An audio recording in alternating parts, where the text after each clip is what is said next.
রব্বুল আলামিন আমাদেরকে কত চমৎকার করে আল্লাহ শিখাইলেন, ওয়ায়াসআলুনাকা আনির রূহি কুলির রূহু মিন আমরি রাব্বি। আল্লাহু আকবার। কোরআন বলতেছে কাফেররা মুশরিকরা নবীজির খেদমতে এসে বললেন, ইয়া রাসূলুল্লাহ আপনি বলে দেন রূহটা আল্লাহ কি দিয়ে বানাইছে। আল্লাহ রাব্বুল আলামিন জবাব দিলেন, হাবিব উম্মতকে জানায় দেন এই রূহটা আমি আল্লাহ পাকের একটা হুকুম মাত্র। যখন হুকুম হয়েছে তখন মানব দেহে আসছে, আবার যখন হুকুম হবে মানব দেহ থেকে নিয়ে যাওয়া হবে। ঠিক কিনা? তাসলিমা নাসরিন মরে গেল, নামটা ছিল তার মুসলমানের নাম, জন্ম হয়েছিল মুসলমানের ঘরে, মা ছিল একজন নামাজি, কিন্তু ভাগ্যক্রমে একটা কন্যা সন্তান আসলো, সে হয়ে গেল নাস্তিক। মরণের সময় সে কিছুই রাখতে পারল না, ইজ্জত না, দুনিয়াও না, আখিরাত পেল না, কোথাও কিছুই সে পেল না, চলে গেল আজ আল্লাহর কাছে। কিন্তু আল্লাহর কাছে তো আমাদের সবাই চলে যাব, আমরা কেউ থাকতে পারবো না, কারণ আল্লাহ মাটি দিয়ে আমাদেরকে বানাইলেন, আবার মাটির নিচে আল্লাহ আমাদেরকে নিয়ে চলে যাবেন। আমরা আর রূহগুলি আল্লাহর আদালতে আল্লাহর দরবারে নিয়ে যাবেন, কারণ মাটির দেহ আর কিয়ামতের ময়দান রূহু আল্লাহর দরবারের সামনে দাঁড়ায়া আল্লাহ রূহের হিসাব কিসাব টানতে থাকবে। তুমি কি করছো না করছো আল্লাহ হিসাব টানবে। সিংড়ার মুসলমান, নাটোরের মুসলমান, খুব মনোযোগ দিয়ে কথাগুলি শুনবেন, আজ কথাগুলি শুনে যাবেন। আজ মানব দেহ আল্লাহ বানাইলেন, এই মানব দেহের ভিতরে আল্লাহ একটা ইঞ্জিন দিলেন, রুহু। মায়ের পেটের মধ্যে আল্লাহ পাক বড় করতে লাগলেন। এই মায়ের রেহেমের ভিতরে পানি যিনি দিলেন তিনি আল্লাহ, খাবার যিনি দিলেন তিনি আল্লাহ। এই জন্য ডাক্তাররা বলল গর্ভবতী নারীদেরকে ভালো ভালো খাবার খাওয়াইতে হয়, দুধ খাওয়াইতে হয়, ডিম খাওয়াইতে হয়, ভালো ভালো খাদ্য দিতে হয়। কারণ মা যদি পুষ্টিকর খাবার খায়, ছেলে মেয়ে বাচ্চা পেটের মধ্যে পুষ্টি হয়, ওটা মেধাবী হয়, ওটা পুষ্টিসম্মত বাচ্চা দুনিয়াতে আসে। এই জন্য গাইনি ডাক্তাররা বলে পুষ্টিকর খাবার নারীদেরকে খাওয়ান, গর্ভবতী নারীদেরকে পুষ্টিকর খাবার খাওয়ান। এখন আমার প্রশ্ন একটা রেখে যাব এখানে, আজ যদি নারীদেরকে, গর্ভবতী নারীদেরকে পুষ্টিকর খাবার খাওয়ানোর জন্য ওই বাচ্চার যদি পুষ্টি হয়, তাহলে গর্ভবতী নারীরা বাচ্চা পেটে নিয়া টানা পানা রং বাহানা আর নাটক সিরিয়াল গান বাজনা দেখলে ওই বাচ্চাটাও টানা পানা গান বাজনা হয়ে যায়। প্রিয় উপস্থিতি, রব্বুল আলামিন এই রূহু নামক ইঞ্জিনটা আমার আল্লাহ মায়ের পেটের ভিতরে আমাদেরকে দিলেন 6 মাস না 4 মাস সময়ে। আল্লাহ বলেন, ও জাআলা সুম্মা জাআলা নাসলাহু মিন সুলালাতিন মিন মাইন মাহিন। আমি মানুষের বংশ বিস্তার করেছি। মানুষ যে বংশ বিস্তার হয়, ছেলে হয়, মেয়ে হয়, নাতি হয়, হয় না? হয়। আপনার ছেলে হলো, ছোট্ট ছেলেটা ধীরে ধীরে বড় হলো, তার বিয়ে দিলেন, একটা নাতি হলো, ধীরে ধীরে সেও বড় হলো, আবার নাতি বিয়ে দিলেন, নাতির ঘরে আপনার পুতি হলো। এমনও ব্যক্তি আছে নাতির ঘরে পুতি দেখে তারপরে মারা গেছে, ঠিক কিনা? এরকম আছে। এই যে কোরআন বলতেছে সুম্মা জাআলা নাসলাহু মিন সুলালাতিন মিন মাইন মাহিন, আমি মানব জাতির বংশ বিস্তার করলাম এক বিন্দু পানি থেকে, যেই পানিটা বাবার পৃষ্ঠদেশ থেকে, মায়ের বক্ষদেশ থেকে প্রবাহিত হয়ে নীরব পদাধারী রেহেমে আল্লাহ আমার পেটের মধ্যে রেখে দিয়ে প্রথম 40 দিন আল্লাহ রিফাইন করলেন। 40 দিন রিফাইন করার পরে ওই পানির অংশটাকে আল্লাহ রক্তের অংশ বানাইলেন। আরো 40 দিন রিফাইন করার পরে ওই রক্তের অংশটাকে আল্লাহ গোশতের টুকরা বানাইলেন।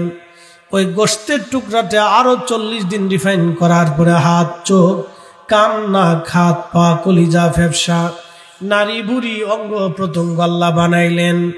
120 দিনের মাথায় আমার আল্লাহ রুহু নামক ইঞ্জিনটা জিব্রাইলের মাধ্যমে রুহের জগৎ থেকে মায়ের রেহেমের ভিতরে আল্লাহ ঢুকায় দিলেন, ফুকায়া দিলেন। একবার জোরে বলবেন কি আল্লাহু আকবার। আমাদের কোনো শক্তি আছে? আমরা কিছু ছিলাম এক সময়? কিচ্ছু ছিলাম না। দুনিয়ার একটু সাধারণ ক্ষমতা পাওয়ার পর আমরা মনে করছি বিরাট কিছু হয়ে গেছে। বড় আফসোস। কোরআন বলতেছে কাইফা তাকফুরুনা বিল্লাহি ওয়া কুনতুম আমওয়াতা। আল্লাহু আকবার। হে মানুষ, তুমি কিছুই ছিলে না, তুমি কিচ্ছু ছিলে না, তুমি মৃত্যু ছিলা, নির্জীব ছিলা।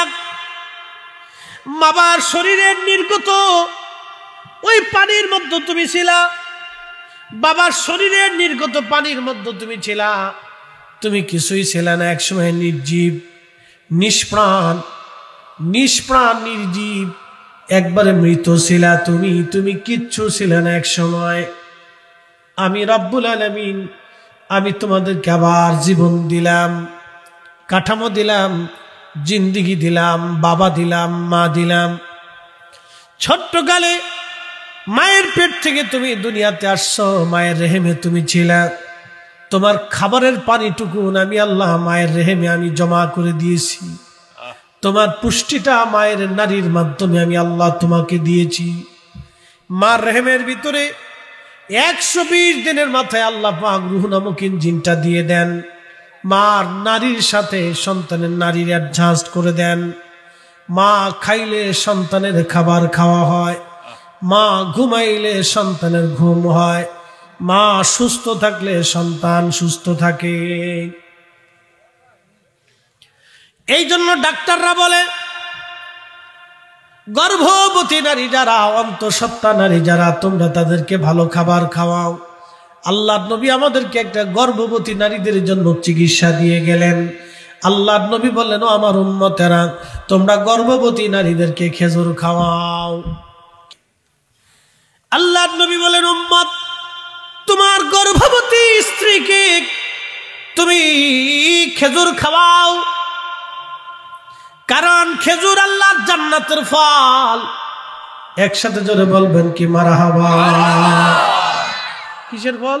জান্নাতের ফল। শুধু জান্নাতের ফল না, আমাদের দেহের একটা অংশ। বলবেন হুজুর সেটা কেমন বুঝাই? আল্লাহর নবী বললেন, ওয়াবাদা খালকাল, কোরআন বলতেছে ওয়াবাদা খালকাল ইনসানি মিন তিন।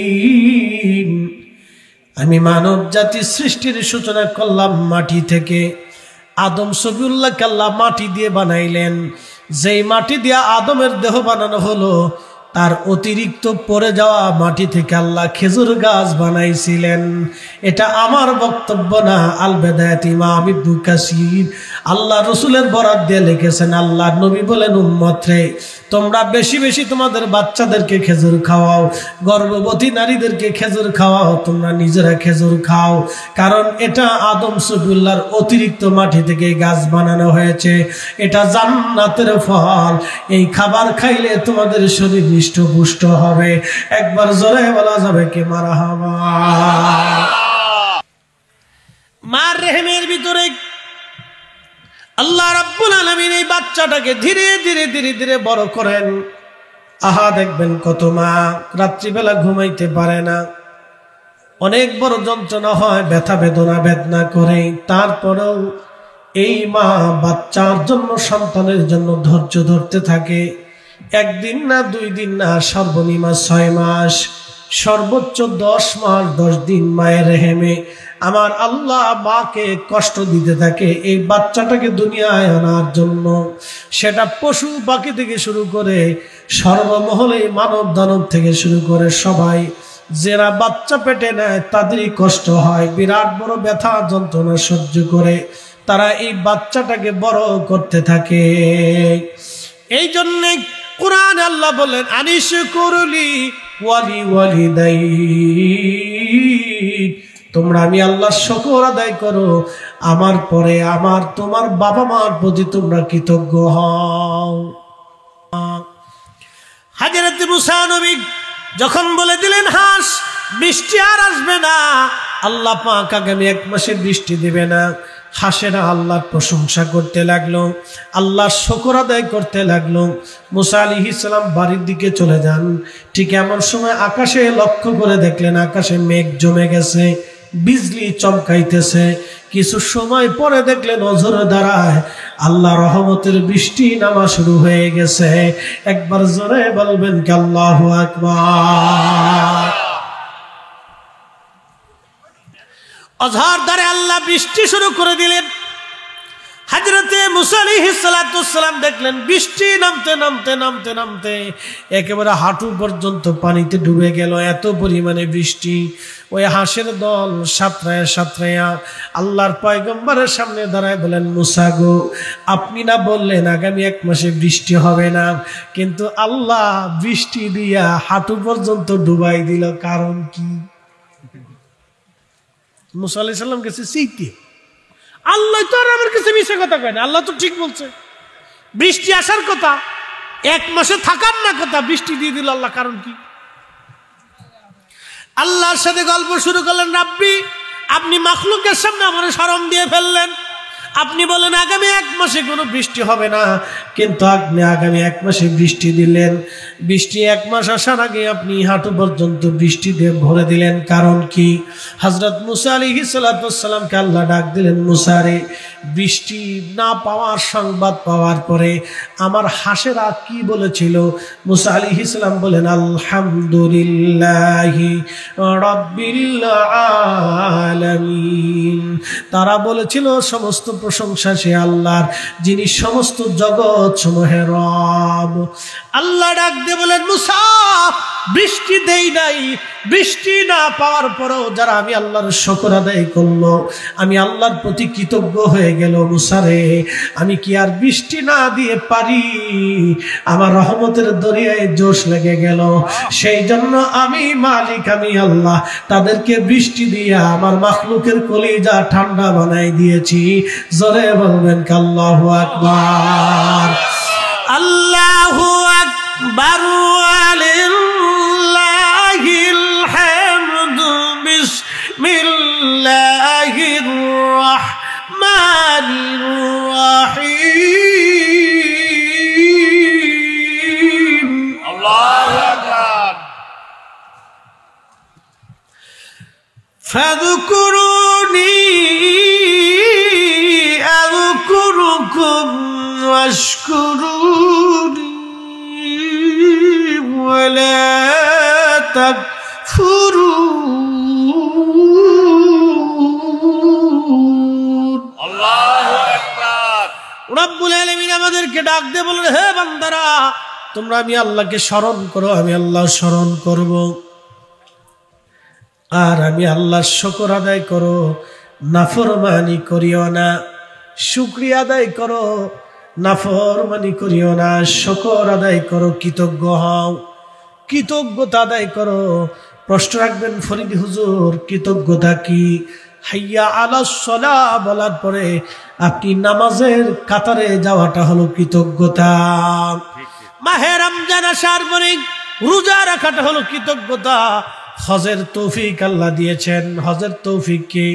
আমাদের দেশে অনেকের হজের তৌফিক আছে, হজ করে না। হজের তৌফিক হলো মক্কা মদিনায় যাওয়া আসার খরচ, এবং যতদিন মক্কা মদিনাতে থাকবেন তত সময় আপনার ফ্যামিলির খরচ দিনাদায়িক মুক্ত রেখে, ঋণ মুক্ত রেখে হজে যাওয়া আসার খরচা, এবং ওই সময় পর্যন্ত আপনার ফ্যামিলির খরচা, এটা দিয়ে যদি আপনি দেখেন আপনার হজ করার সামর্থ্য আছে, তাহলে প্রত্যেক মুসলমানের জন্য হজ করা ফরজ। যেমন বাংলাদেশে 7 লক্ষ টাকা হলে হজ করা যায়, 7 লক্ষ টাকা আপনার হয়ে গেল হজ করার জন্য। আপনি 40 দিন মক্কা মদিনাতে থাকবেন, ওই 40 দিনের ফ্যামিলির খরচা আপনি রাখবেন। এবং আপনাদেরকে আরো বলে দিয়ে যায়, কোনো দিনাদায়ক ঋণ আপনার থাকবে না, একেবারে ঋণ মুক্ত করে আপনার 7 লক্ষ টাকা আসা যাওয়া হজ করার খরচা, আর বাড়িতে ওই 40 দিন থাকা খাওয়ার খরচা সন্তান স্ত্রীর। যদি এইরকম অর্থ আপনার থাকে, হজ করা ফরজ। এই সিস্টেমে দেখা গেলে আমার দেশের বহু মানুষের হজ ফরজ হয়ে গেছে, হজ করে না। কার কয়দিন পরে যায়, কয়দিন পরে যায়, কয়দিন পরে যায়, পরে বুড়া খেলে যাইয়া আরাফাতের ময়দানে খালি কুটে। হ্যাঁ, আমি নিজে দেখছি তো। জমারাতে যায় শয়তানটা ফাতর মারতে পারে না, আমারটা মেরে দিয়ে 100 রিয়াল দিবানি, মেরে দিয়ে শয়তানে হাসে, তো হজ করতে আইছো কে? কি কথা কর না কে? উচিত কথায় মা হইবে যা, হজ করতে আইছো কে? কুটে, খালি কুটে। এই জন্য যৌবনে হজ করতে হয়, সামর্থ্য আসার সাথে হজ করতে হয়। একসাথে বলবেন না মারহাবা? সামর্থ্য আসার সাথে কি করতে হয়? হজ করতে হয়। সামর্থ্য আসার সাথে হজ করতে হয়। সামর্থ্য হয়ে গেছে, হজে চলে যাবে, হজ আদায় করে আসবে। চলবে না বন্ধ করে দিন? হ্যাঁ, বৃষ্টি পড়তেছে, চলবে? তাহলে একসাথে বলেন তো আল্লাহু আকবার। না, আল্লাহ আমারও দিতেছে, আমার কোষের ভিতরেও দিতেছে। আল্লাহ, হ্যাঁ, আল্লাহ আমার কোষের ভিতরেও দিতেছে।